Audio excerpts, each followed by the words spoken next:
Imagine waking up every morning knowing exactly which stocks to buy or sell without the emotional roller coaster of human decision-making. Welcome to the world of algorithmic trading, where machines take the reins and strategy reigns supreme.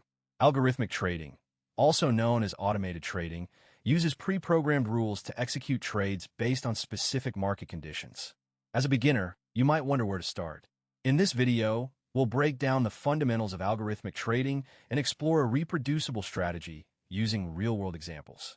To begin, let's define our trading concept.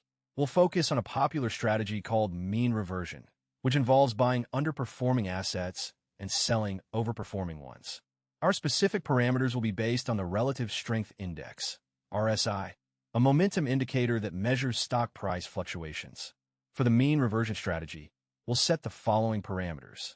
RSI threshold, 30, overbought